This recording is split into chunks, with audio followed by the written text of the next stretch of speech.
السلام علیکم ورحمۃ اللہ وبرکاتہ۔ بسم اللہ الرحمن الرحیم۔ پروگرام میرا پیغمبر میں میں ہوں آپ کا میزبان حافظ ہشام الہی ظہیر۔ معزز ناظرین گرامی قدر، ہم آپ کے سامنے رسول اللہ صلی اللہ علیہ وسلم کی سیرت کے مختلف پہلو رکھ رہے ہیں۔ ان میں سے ایک پہلو پہلے آپ کی نرم مزاجی کا آپ کے سامنے رکھا تھا۔ اسی نرم مزاجی کے حوالے سے ایک نہایت اہم پہلو جو رسول اللہ صلی اللہ علیہ وسلم کی سیرت کا بڑا روشن باب ہے، وہ نرم گفتار بھی ہے۔ اور وہ رسول اللہ صلی اللہ علیہ وسلم جس طرح گفتار کے غازی ہیں، کردار کے غازی ہیں، وہ باب امت آج فراموش کر چکی ہے۔ رسول اللہ صلی اللہ علیہ وسلم کی سیرت میں زبان کی حفاظت کے اتنے انمول واقعات ہیں کہ آپ سن کے حیران رہ جائیں۔ رسول اللہ صلی اللہ علیہ وسلم نے عقبہ بن عامر کو یہ بات بھی کہہ دی تھی کہ تجھے پتہ ہے نجات کس بات میں ہے؟ نجات اس بات میں ہے کہ تو اپنے گھر میں ٹکا رہے، اپنی غلطیوں کے اوپر معافی مانگ اور اپنی زبان کی حفاظت کر، اور اپنی زبان کی حفاظت کر۔ ابو سعید خدری کو وصیت کرتے ہوئے بھی یہ کہہ دیا تھا کہ نیکیوں کی جو معراج ہے، اگر شیطان کے اوپر غلبہ پانا چاہتا ہے تو زبان کو کنٹرول کر، زبان کو کنٹرول کر۔ اور حضرت معاذ کی حدیث کے اندر یہ بات بھی رسول اللہ صلی اللہ علیہ وسلم نے واضح طور پہ کہہ دی، جب معاذ نے تعجب کا اظہار کیا کہ اللہ کے رسول زبان کی وجہ سے بھی لوگ ہلاک ہوں گے، تو رسول اللہ صلی اللہ علیہ وسلم نے فرما دیا تھا کہ یہ زبان ہی ہے جس کی وجہ سے کثیر تعداد جہنم میں پڑی ہوگی۔ کیونکہ یہ بات آپ عام فہم انداز میں اکثر سنتے آئے ہیں کہ زبان کا جو زخم ہوتا ہے وہ بڑا گہرا ہوتا ہے، تلوار کے زخم سے بھی گہرا۔ تلوار کا زخم تو مندمل ہو جاتا ہے، زبان کا زخم مندمل نہیں ہوتا۔ تو وہ زبان ایسی کون سی باتیں کرتی ہے کہ جو مندمل نہیں ہوتا؟ یہ ایک بڑا لمبا چوڑا طویل باب ہے۔ رسول اللہ صلی اللہ علیہ وسلم کی سیرت سے پہلی بات جو پتہ چلتی ہے وہ یہ ہے کہ لوگوں کے ساتھ بات ویسے ہی نرم لہجے میں ہونی چاہیے، لوگوں کے ساتھ گفتار کا انداز نرم ہونا چاہیے۔ آپ اگر فرعون کے واقعات میں اس بات کے اوپر غور کریں کہ اللہ نے جب حضرت موسیٰ اور ہارون کو فرعون کی طرف بھیجا تو کیا کہا؟ فَقُولَا لَهُ قَوْلًا لَيِّنًا، کہ اس سے بات نرم انداز میں کرنا۔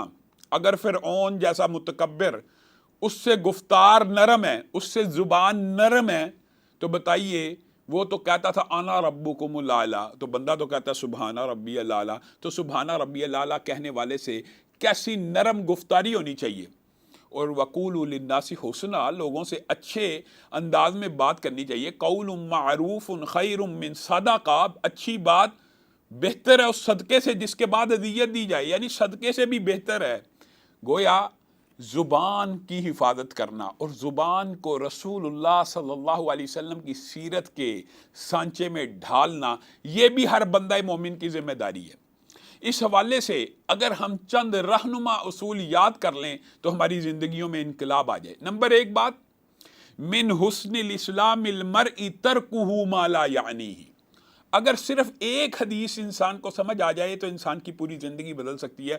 رسول اللہ صلی اللہ علیہ وسلم نے واضح طور پہ کہہ دیا کہ من حسن الاسلام المرء ترکہ ما لا یعنیہ، بہترین اسلام کسی بندے کے اسلام کے لیے، اس کے مختلف آپ مفاہیم اس حدیث سے لے سکتے ہیں۔ کسی کے لیے سب سے بہترین اسلام، کسی بندے کے لیے اسلام کی بہترین خصوصیت، یا کسی بندے کے لیے، بندہ مسلم کے لیے بہترین بات یہ ہے کہ ترکہ ما لا یعنیہ، ہر اس بات کو چھوڑ دے جس کے اندر اس کا یا دنیا کا فائدہ نہیں یا آخرت کا فائدہ نہیں۔ اس حدیث کو اگر انسان سمجھ لے کہ انسان صرف وہ بات کرے جس سے یا تو اس کو دنیا کا فائدہ مل رہا ہے حلال طریقے سے، گفتگو شنید، تبلیغ، ذکر، اللہ کا کلام، قرآن پاک پڑھنا، آپ یہ دیکھیے کہ یہ نیکیوں کی جڑ ہے زبان، اسی طرح یہ برائیوں کی بھی جڑ ہے۔ نیکیاں، ذکر اس زبان سے، نماز اس زبان سے، تلاوت اس زبان سے، لیکن گالی بھی اسی زبان سے ہے، لان تان کرنا بھی اسی زبان سے ہے، غیبت بھی اسی زبان سے ہے، چغل خوری بھی اسی زبان سے ہے، احسان جتلانا بھی اسی زبان سے ہے۔ اسی زبان سے انسان جھوٹی قسم کھا کے مال بیچ سکتا ہے، اسی زبان سے انسان جھوٹی تہمت لگا سکتا ہے۔ گویا زبان کی بہت زیادہ اہمیت ہے انسان کی سیرت اور کردار کے اندر۔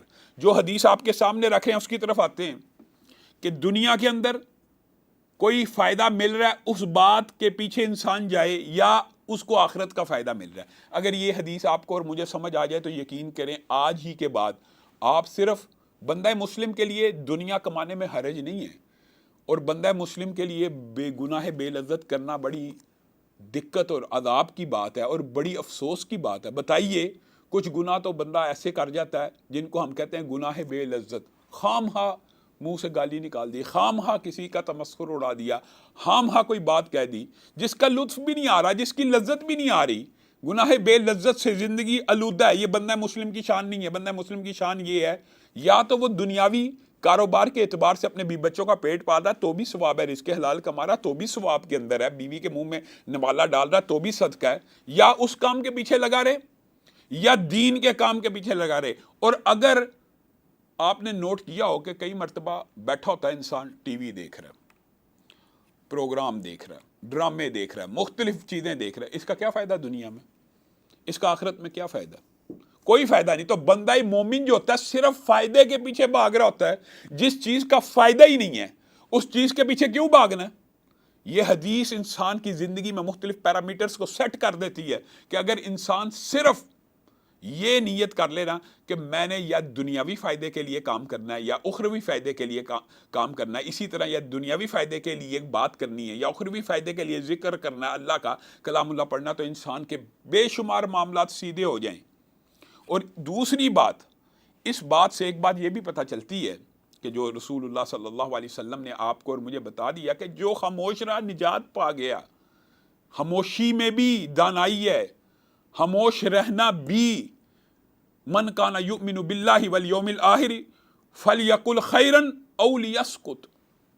جو بندہ اللہ پر ایمان لاتا ہے، آخرت پر ایمان لاتا ہے، اس کو کیا چاہیے؟ ایک پیرامیٹر، ایک اللہ تعالیٰ نے کتنا خوبصورت پیرامیٹر رسول اللہ صلی اللہ علیہ وسلم کے ذریعے سے مجھے اور آپ کو بتلا دیا کہ من کان یؤمن باللہ والیوم الآخر، جو اللہ پر اور آخرت پہ ایمان لاتا ہے.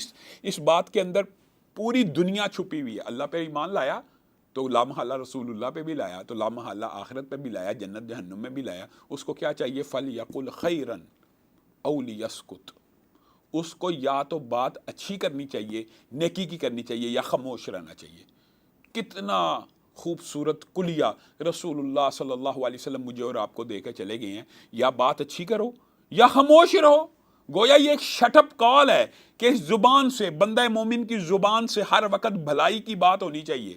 اور یہ بات بھی یاد رکھیے رسول اللہ صلی اللہ علیہ وسلم کی سیرت سے، یہ بھی قربان جائیں صحابہ کی شان و عظمت پہ کہ انہوں نے رسول اللہ صلی اللہ علیہ وسلم کی سیرت کا کوئی گوشہ ادھورا چھوڑا ہی نہیں. کانا کلام رسول اللہ صلی اللہ علیہ وسلم کلامن فصلا. رسول اللہ صلی اللہ علیہ وسلم جب بھی کلام کیا کرتے تھے تو ان کے کلام میں فاصلے ہوا کرتے تھے، سکون ہوا کرتا تھا، ایک لفظ دوسرے لفظ سے جدا تھا، حتیٰ کہ ہر سننے والا اس کو سمجھ لیتا تھا. یہ بات بھی رسول اللہ صلی اللہ علیہ وسلم کی سیرت سے ملتی ہے کہ رسول اللہ صلی اللہ علیہ وسلم الفاظ میں وقفہ ڈال ڈال کے بولتے تھے. اور یہ بات بھی ملتی ہے لیکن جب تبلیغ دین کرتے تھے تب آپ صلی اللہ علیہ وسلم کا سنت طریقہ یہ تھا کہ آپ کا چہرہ مبارک لال سرخ ہو جایا کرتا تھا اور آپ کی گردن کی رگیں ظاہر ہونا شروع ہو جاتی ہے، اور آپ صحابہ کو ایسے ڈراتے تھے جیسے قیامت ابھی آنے ہی والی ہے. ابھی جہنم کے سارے مناظر اس طرح بیان کرتے تھے جیسے پیچھے کھڑے ہیں، اور جیسے آنکھوں سے دیکھ رہے ہیں جنت کو، ایسے بیان کیا کرتے تھے. گویا جوش سے بات کرنا، جوش و خروش سے بات کرنا، یہ بھی سیرت سے ثابت ہے.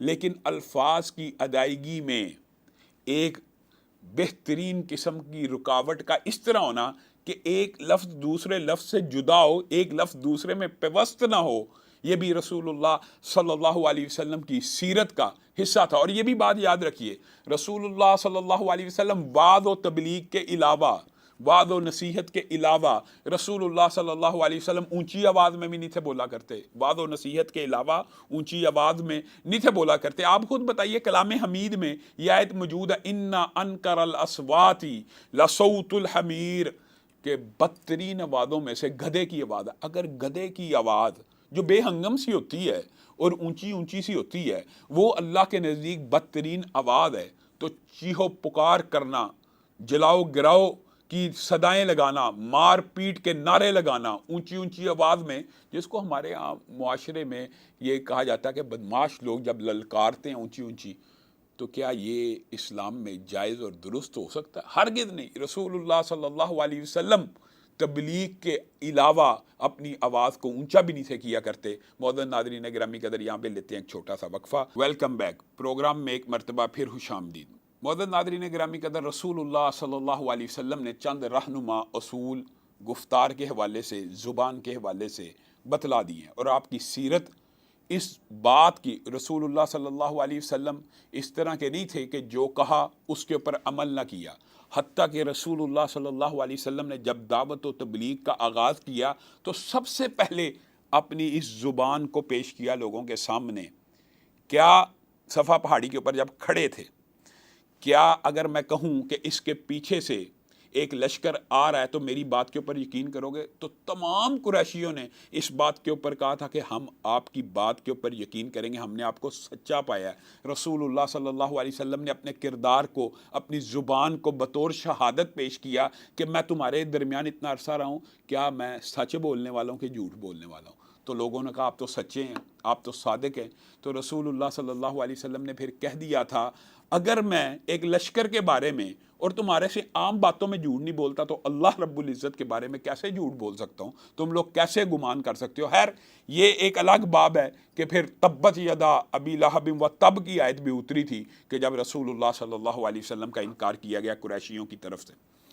رسول اللہ صلی اللہ علیہ وسلم نے اپنی سیرت سے، اپنے کردار سے اور اپنی احادیث سے اس بات کا باقاعدہ طور پہ، باضابطہ طور پہ اعلان کیا کہ جو بندہ مجھے اس زبان کی گارنٹی دے دے۔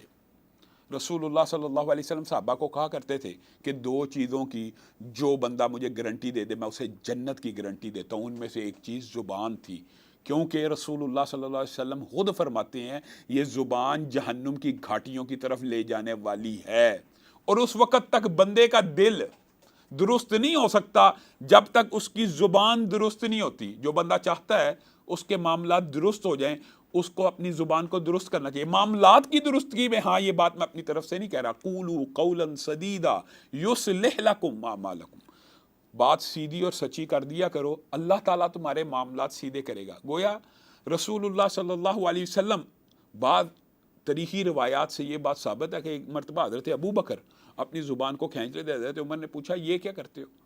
تو حضرت ابو بکر نے کہا یہی وہ چیز ہے جو انسان کو ہلاکت میں ڈال سکتی ہے۔ گویا یہ تو ایک ٹریننگ اور تربیت کے اعتبار سے آپ کے سامنے بات رکھی ہے۔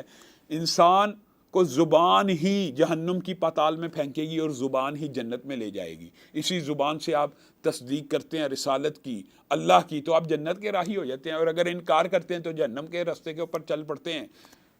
میں اور آپ، لیکن ہم نے معاشرے میں اس زبان کی قدر و قیمت اور اس زبان سے نکلنے کے جو پیرامیٹرز اسلام نے ہمیں بتلائے ہیں الفاظ کے، وہ ہم نے نہیں سمجھے۔ آپ قرآن پاک کا اگر مطالعہ کریں اور رسول اللہ صلی اللہ علیہ وسلم کی سیرت کے اس ٹکڑے کا جو آپ کے سامنے رکھا ہے، رسول اللہ نے کیوں کہا میں سچا ہوں؟ قرآن پاک میں اس سے بھی قبل کی بات کی گئی ہے، وَاذْكُرْ فِي الْكِتَابِ إِبْرَاهِيمَ إِنَّهُ كَانَ صِدِّيقًا نَبِيًّا وَاذْكُرْ فِي الْكِتَابِ إِدْرِيسَ إِنَّهُ كَانَ صِدِّيقًا نَبِيًّا۔ ابراہیم کا ذکر اس قرآن پاک میں ہونا چاہیے، کیوں ہونا چاہیے؟ کیونکہ وہ سچا نبی تھا۔ ادریس کا ذکر اس قرآن پاک میں ہونا چاہیے، کیوں ہونا چاہیے؟ کیونکہ وہ سچا نبی تھا۔ وَأُمُّهُ صِدِّيقَةٌ، اس کی ماں کا ذکر بھی اس لیے ہونا چاہیے کہ وہ سچی عورت تھی۔ وَاذْكُرْ فِي الْكِتَابِ إِسْمَاعِيلَ إِنَّهُ كَانَ صَادِقَ الْوَعْدِ وَكَانَ رَسُولًا نَبِيًّا۔ اسماعیل کا ذکر بھی اس کتاب میں ہونا چاہیے کیونکہ وہ ایک سچا تھا۔ گویا اللہ رب العزت نے یوسف ایھا الصدیق، بتائیں اللہ تعالیٰ نے نبیوں کے ساتھ کس صفت کا تذکرہ کیا؟ سچ بولنے والوں کا۔ سچ صرف بولنا دو قسم کا ہوتا ہے، ایک ہوتا ہے تصدیق کرنا سچائی کی، اور ایک سچ بولتے رہنا۔ یہاں پہ بعض اوقات قرآن پاک میں جو معنی آئے ہیں وہ سچے ہونے کے آئے ہیں، اور بعض اوقات تصدیق کرنے کے آئے ہیں۔ جیسے کہ حضرت ابو بکر کو ہم صدیق کہتے ہیں، کیونکہ انہوں نے سچائی کی تصدیق کی تھی۔ جس دن نبی کریم صلی اللہ علیہ وسلم معراج سے آئے تھے، قریش مکہ بڑے خوش تھے کہ آج جو محمد صلی اللہ علیہ وسلم باتیں کر رہے ہیں، آج حضرت ابو بکر کو ہم کہیں گے کہ ایک بندہ، معاذ اللہ، ان کے جو الفاظ تھے کہ راتوں رات گئے ہیں